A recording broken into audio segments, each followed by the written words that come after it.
तो question number 9 आ गया हमारे पास। अब देखो क्वेश्चन नंबर 9 में क्या है, explain what would happen if the capacitor given in exercise 2.8 कौन सा क्वेश्चन था, ये प्रीवियस वाला जो हमने करा हुआ है, ठीक है, ये 2.8 क्वेश्चन है। तो इस 2.8 क्वेश्चन में जो कैपेसिटर गिवन है इसी की बात हो रही है।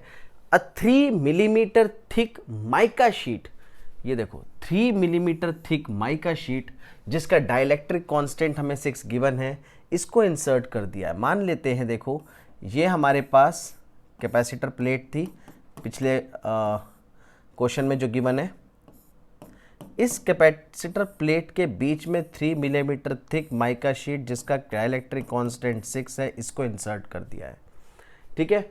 हमें निकालना है while the voltage supply remain connected, क्या होगा अगर वोल्टेज सप्लाई सेम रहेगी। वोल्टेज सप्लाई हमारे प्रीवियस क्वेश्चन में चेक कर लेते हैं। देखो प्रीवियस क्वेश्चन में जो वोल्टेज सप्लाई थी वो 100 वोल्ट की थी, 100 वोल्ट की थी, ठीक है। तो इसी को 100 वोल्ट की सप्लाई रहने देते हैं। हमारे पास V जो है वो 100 वोल्ट है। अब इस 100 वोल्ट में सबसे पहले डाइलेक्ट्रिक कांस्टेंट इंसर्ट कर दिया है, तो क्या होगा भाई, ऑब्वियस सी बात है कैपेसिटेंस चेंज होगा। सबसे पहले पता क्या होगा, कैपेसिटेंस चेंज होगा। डाइलेक्ट्रिक कांस्टेंट इनिशियल, इसको C डैश ले लेते हैं, इनिशियल कैपेसिटेंस कितना था भाई, इनिशियल कैपेसिटेंस हमने पीछे निकाला है, आप चेक करो। Initial capacitance A epsilon naught upon D हमने निकाला था 17.7 पिकोफैराडे।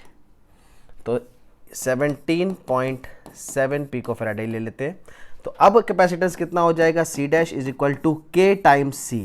इसको हम बार बार यूज करते हुए आ रहे हैं। दो मैंने आपको बताया था डाइलेक्ट्रिक कांस्टेंट के केस में, डाइलेक्ट्रिक कांस्टेंट के केस में दो फॉर्मूले होते हैं, C dash is equals to A epsilon naught upon D minus t plus t by K, ठीक है। आप यहाँ से भी निकाल सकते हो, अदरवाइज कैपेसिटेंस को सीधे K times of initial capacitance of the capacitance with air in the gap के फॉर्मूले से भी मल्टीप्लाई करोगे तो भी वही आएगा, ठीक है।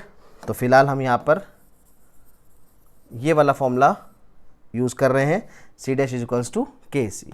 तो K हमें दिया हुआ है 6, इनिशियल कैपेसिटेंस था 17.7 पिकोफैराडे। यहाँ से हम मल्टीप्लाई करके अपना आंसर निकाल सकते हैं, हमारा जो कैपेसिटेंस है, ठीक है। देख लेते हैं 17.7 इंटू 6 कितना आता है, 4 सॉरी तो ये हो जाएगा 7 6 42 कैरी 4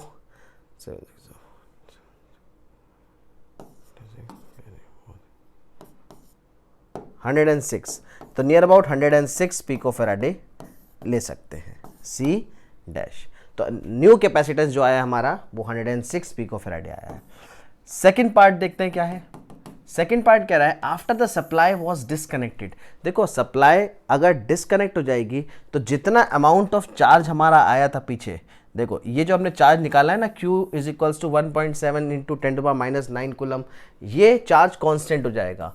तो Q is equals to 1.7 into 10⁻⁹ coulomb charge उस पर कांस्टेंट हो जाएगा। अब वो चार्ज इंक्रीज नहीं करेगा क्योंकि हमने सप्लाई को डिसकनेक्ट कर दिया है। तो ये हमारा Q है। अब जब Q इतना है और कैपेसिटेंस हमारे पास C डैश आ गया है 106 पिकोफैराडे, तो यहाँ से हम उसका वोल्टेज भी निकाल सकते हैं। तो V is equals to Q by C dash से हम इसका वोल्टेज भी निकाल सकते हैं। Q देखो 1.7, अच्छा 1.77 था शायद, पीछे चेक कर लेते हैं, 1.77 है। तो यहाँ भी ले लेते हैं 1.77 into 10⁻⁹ whole divided by 106 into 10⁻⁻12 ले लो, पिकोफैराडे कन्वर्ट कर लिया, ठीक है। यहाँ से अगर हम इसको सॉल्व करना चाहें, सबसे पहले देखो ऐसे क्वेश्चंस को सॉल्व करने का सबसे इजी तरीका, आप यहाँ से डेसिमल हटाओ, नीचे 2 0 बढ़ जाएंगे, ठीक है। बिल्कुल बेसिक, जो बिल्कुल जिसको बिल्कुल नहीं आता है उसके हिसाब से बता रहा हूँ मैं। यहाँ पे 2 0 बढ़ जाएंगे और 0 को अलग से सॉल्व कर लो। देखो 177 अपॉन 106 बचा है, ये तो अब सिंपल नंबर हो गया, इनटू 10 की पावर, देखो माइनस, चलो माइनस से भी अगर आपको कन्फ्यूजन होती है माइनस से बेटा, तो 10 की पावर -12 है, मतलब ऊपर 12 और नीचे 10 की पावर 9 इंटू 10 की पावर 2, 9 प्लस 2 11 और 12 में से 11 माइनस करोगे सिर्फ 10 बचेगा, 10 बचेगा, यानी कि ये नंबर हो गया आपके पास 177 अपॉन 106 इंटू 10, मतलब एक जीरो लगा दो। अब 1770 को 106 से डिवाइड करना है, आपका आंसर आ जाएगा। तो यहाँ पे अगर हम सॉल्व करना चाहें तो 1770 को आप 106 से भी सॉल्व करोगे तो फर्स्ट 106 सीधे सीधे आ जाएगा। 177 में से 106 माइनस करो, कितना बचेगा 171। अच्छा 71 में 1710, अब 106 इंटू 6 कर दो, 6 6 36, कैरी 3, 6 6 636 पे 6 से जाएगा। फिर से देखो कितना बचा 4 7 7, फिर से वही आगे देखो 740, तो 740 मेरे ख्याल से 7 से चले जाएगा तो 16 पॉइंट समथिंग वोल्ट आएगा आपका आंसर।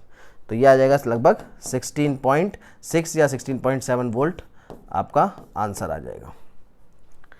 मेरे ख्याल से 16.7 पे चले जाना चाहिए।